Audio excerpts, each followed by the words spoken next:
নমস্কাৰ গুৰুত্বপূৰ্ণ ভিডিঅ'লৈ পুনৰবাৰ স্বাগত জনাইছো নিশ্চয় গম পাইছে আজি গুৰুত্বপূৰ্ণ টপিক হৈছে DME non technical and technical এক্সামৰ ওপৰত গুৰুত্বপূৰ্ণ কেইটামান প্ৰশ্নৰ উত্তৰ দিবলৈ চেষ্টা কৰিছো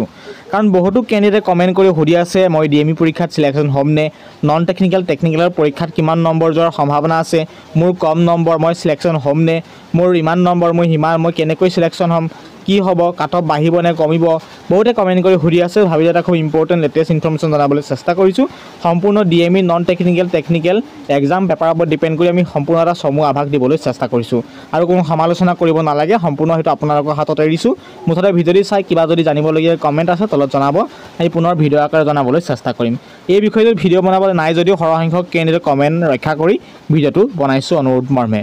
প্ৰথম কথা এতিয়া চাওঁ বিতং তথ্য ডিএমই পৰীক্ষা অনুষ্ঠিত হল দুটা কেটেগৰীত নন টেকনিক্যাল এণ্ড টেকনিক্যাল প্ৰথম পৰ্যায়ৰ পৰীক্ষা অনুষ্ঠিত হৈছিল ডিএমইৰ টেকনিক্যাল এক্সাম মাত্ৰ সেই গুৱাহাটীৰ বিশেষ চেণ্টাৰতে পৰীক্ষা অনুষ্ঠিত হৈছিল আৰু নন টেকনিক্যাল সন্দৰ্ভত নিশ্চয় আপুনি জানে যে বসা চেণ্টাৰ অসমত বিশেষ চেণ্টাৰ কেইটামানতহে পৰীক্ষা অনুষ্ঠিত হৈছিল গতিকে অল অসমত কোনো ধৰণৰ পৰীক্ষা অনুষ্ঠিত হোৱা নাছিল দুইটা কেটেগৰী আৰু বহুতো কেনে কমেন্ট কৰি কৈছিল যে বহুত কেণ্ডিডেট আছে গতিকে ইমান কেণ্ডিডেট নাই যেটো এৰিয়াত আছিল 20 লাখ 18 লাখ 19 লাখ তেনেকুৱা ধৰণৰ সাংঘাতিক কেণ্ডিডেট নাই যদি 18 লাখ 19 লাখ হলহেঁতেন অল অসমতে পৰীক্ষা পাতিবলৈ আমাৰ ৰিক্ৰুটমেন্ট বোৰ্ড বাধ্য হৈ পৰিলেহেঁতেন গতিকে অৱশেষত নিশ্চয় গম পালে মিনিমাম 4-5 লাখ মান কেণ্ডিডেট থকাৰ সম্ভাৱনা আছে তাৰে কিছু কেণ্ডিডেট যেহেতু পৰীক্ষা চেণ্টাৰত পৰীক্ষা দিবলৈ যোৱা নাই তাৰ সমান্তৰালকৈ পাৰ্চনেল ডিজেবিলিটি ক্ষেত্ৰতে ধৰক কিছুমান চেণ্টাৰত কেণ্ডিডেটৰ সংখ্যা কম বা অন্যান্য যিখিনি কেণ্ডিডেট আছে তেখেতলোকো কম কাৰণ সেই সময়ত সিচুৱেশ্যনটো মানে কি আছিল বিশেষকৈ দূৰ-দূৰণিৰ পৰা আহিব লগা হৈছিল কিছুমান যাব পাৰিছে কিছুমান যাব পৰা নাই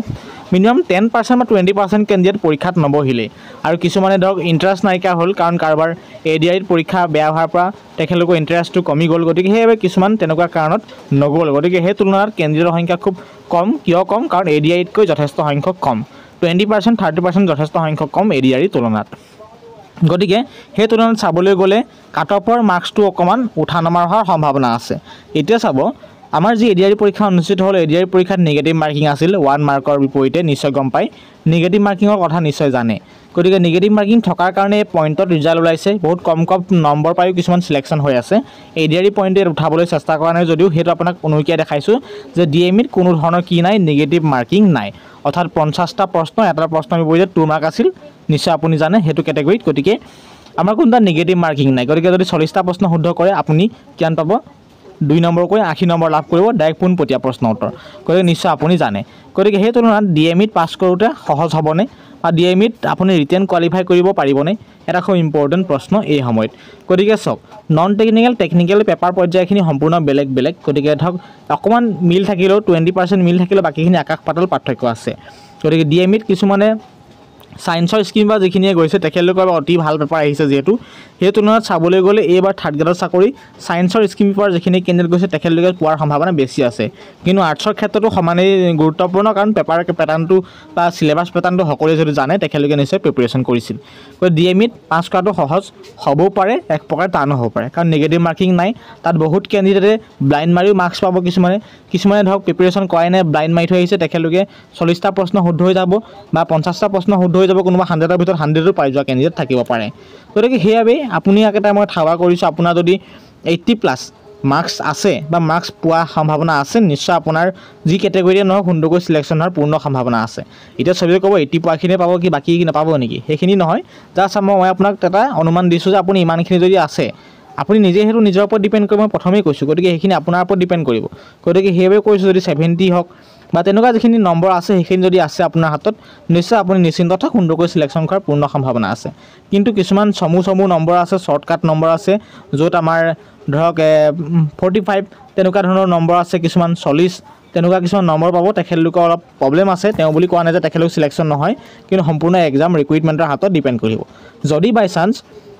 কাটঅফ কম যায় কিন্তু সৰহসংখ্যক কেণ্ডিডেট সিলেকশন হোৱাৰ সম্ভাৱনা আছে কাটঅফ কিয় কম যাব পাৰে বহুতে কমেন্ট কৰিব পাৰে কাৰণ এবাৰ কি হৈছে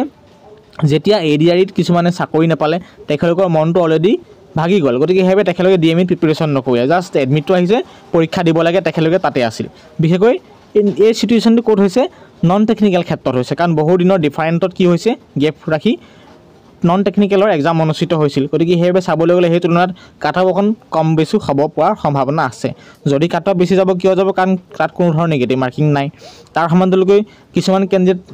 ভাল কেণ্ডিডেট কিছুমান APSC লেভেলৰ কেণ্ডিডেটৰ পৰীক্ষাত অৱতীৰ্ণ হৈছে তাৰ সমান্তৰালকৈ ADRE যিখিনি ভাল মাৰ্কছ পাই থৈছে সিলেকশ্যন হৈছে তেখেতলোকেতো দুটা মটিভেশ্যন লাভ কৰিছে কাৰণ ADRE তেখেতলোক কোৱালিফাই কৰি থৈছিল গতিকে সেই তুলনাত চাবলৈ গ'লে কি হৈছে কেছটো